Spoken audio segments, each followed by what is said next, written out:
crossed to Washington, a lot of the things that you spoke about and shared came up with him again. So there seems to be a general consensus of what's important, what needs to be done, and I guess the challenge is doing them. But let's start by getting your sense of what came out from this press conference that Dr. Kim had. He raised two major challenges, one relating to the inclusivity of the growth that we are prospecting, and which he points fingers directly to human capital, and also related to human capital is female labor force participation. He also talked about financial inclusion, which is a very important component of access to development when people have access to finance, which I would hope that we say something about it in the context of South Africa. Then he proposes two programs. One program is related to finance, to finance development.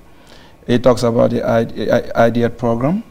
Then he talks about the Human Capital Project, which basically is to provide indicators to be able to put it out to investors who would then be guided. And that tells you what we were saying.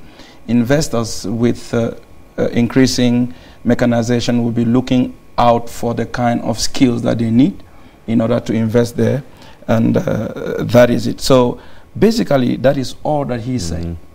Yes. And that's human capital development, and I'm going to come back to it because it's such an important issue, and it's not just the number of years you spend in school, he said, but what you get out of there, because you could spend 6 years in a school in Singapore, and that might be the equivalent of 12 years in a school somewhere else.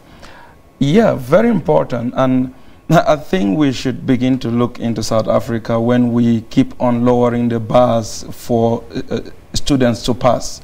We think we are doing a service. We're not doing a service, because once we begin to measure the effectiveness of that kind of human capital acquisition, we're going to realize that South Africa is might be more backward than we thought it was. So instead of trying to do the number game, we should go into the content of what we give to our children and find out what are the limitations, what are the blockages, and remove the blockages and let our children learn properly and get the right kind of skills. Because they graduate, they get out, but they will not be able to apply anything, because the effective years of education will be less than where there is a proper education, like in Singapore he mentioned. So here in South Africa, we spend an enormous amount of money on education. When we compare the allocation that's given to education to other countries, we are doing quite well in terms of allocating resources to education. So where is the problem? It's not about resources, it's about the efficiency of the resources. What is the resource able to do? If you spend so much money and buy books and it ends up in rivers and roadsides, not delivered to the point of delivery, you spend so much money but you don't train your teachers, it goes to people's pockets. Teachers are not recycled and retrained regularly as they should, following the challenges that they face in school. You are not going to think that that kind of investment is going to produce results. So the issue is not in what we put in. South Africa is good at putting the right share of resources to education, to human capital development in general, education, health, and skills. But the question is the effectiveness of the efficiency of those resources as they are used. And in fact, that's what he said. He said that domestic resource mobilization needs to be improved in the various countries. And he was talking something about, countries should be collecting 15% of GDP in tax revenues to start to see the kinds of progress that's required. And he talked about agricultural subsidies so that we have the mechanisms in place. But the efficiency that you talk about, I guess, is the disconnect. Yeah, let me talk a little bit about the resource mobilization. I think that the global community is still closing their eyes to the enormous wealth of African countries that are lying in the West. When he talks about developing new tools for resource mobilization, I think that if people are serious, they start to talk about the capital flight, that the huge amount of money that is sitting in Western banks and being used to develop banks. Most former African leaders stole a lot of money from Africa, and they invested those monies, they put those monies in European banks, particularly the Swiss bank. I'll give you one example. Nigeria has grappled for some time just to get back the money that is legally known to have been stolen by Abacha back to Nigeria, but they couldn't.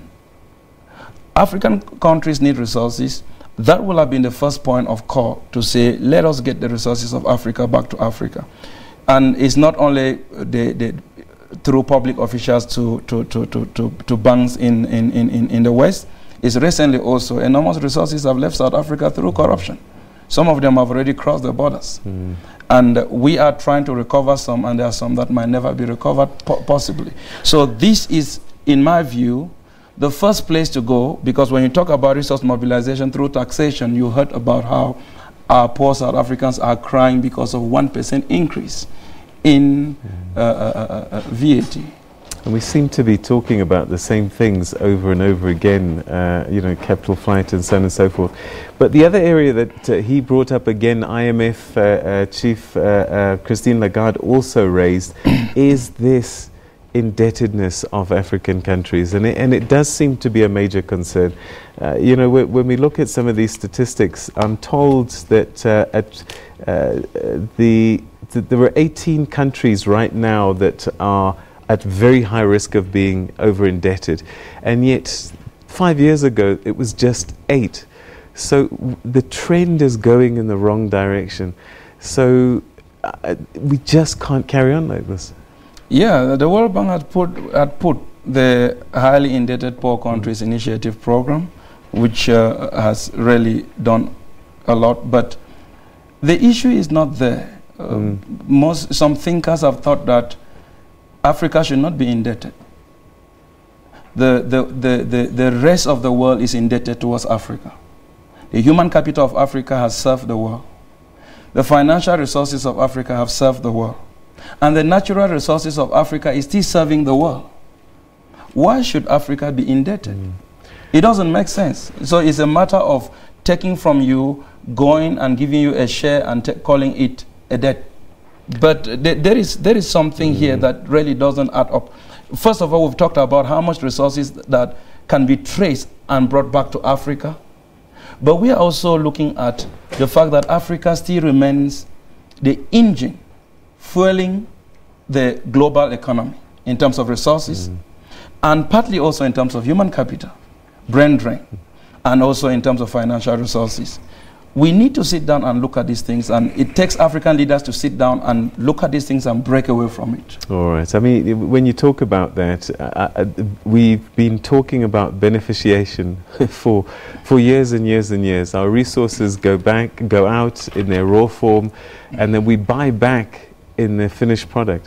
I found out recently that you know, Côte d'Ivoire, we know it exports coffee beans enormously to the world, and yet you'll hardly find coffee shops in Abidjan. For some reason, we're just unable to do things with our own resources. That's not the West's fault, though. Yes, not the West's fault. That's what I'm talking about. African leaders. It's a coalition between African leaders and the West. And if the leaders come to their senses and do what ought to be done, we will not even be crying and putting begging bowls at the doorsteps of the West to beg for resources. Because even now, as we're speaking, if we overhaul the situation and turn around, we can start from somewhere now and we'll still get somewhere. So in terms of beneficiation, you're right, but we need to be able to have the political will to start that beneficiation. South Africa is trying its best. But like I said, if you want to start a program of beneficiation, it means that you have to also have a long-term approach to planning your skills, planning your infrastructure, planning your industrial program. And that planning requires that you should look at your reserves and ask yourself, on what kind of value chain am I going to specialize? Okay. And when you identify that, you can put a kind of moratorium or partial moratorium on export of that. And that is what the Chinese have been doing. Prof, we've run out of time, but one very important question left. During that last press conference, one of the journalists said, Dr. Kim, pretend there are no journalists, pretend there are no cameras. I'm going to do the same with you now. Pretend there are no cameras. We're at the OAU and the heads of state are sitting there and you're the man telling them what they need to do. What do you tell them to do to fix our continent? I would tell them that they should first take interest in Africa. Most African leaders don't have interest in Africa. That's the first thing. African leaders should be interested in African affairs, in the affairs of their country, in their citizens. If you are interested, you develop the human capital. The one single thing that all African effort should be going to is human capital development in terms of education, health, and skills. And if that is effective and you link that to your industrialization program, you will go somewhere. But if you keep having your secret partnerships with the West, then you will not be able to go anywhere with your own people. All right, let's hope some of the leaders heard you, Professor Ngepah. Thank you so much for your insights. And I'm sure we'll be talking again as these spring meetings unfold. Thanks so much for your time. I hope so. Thank you very much.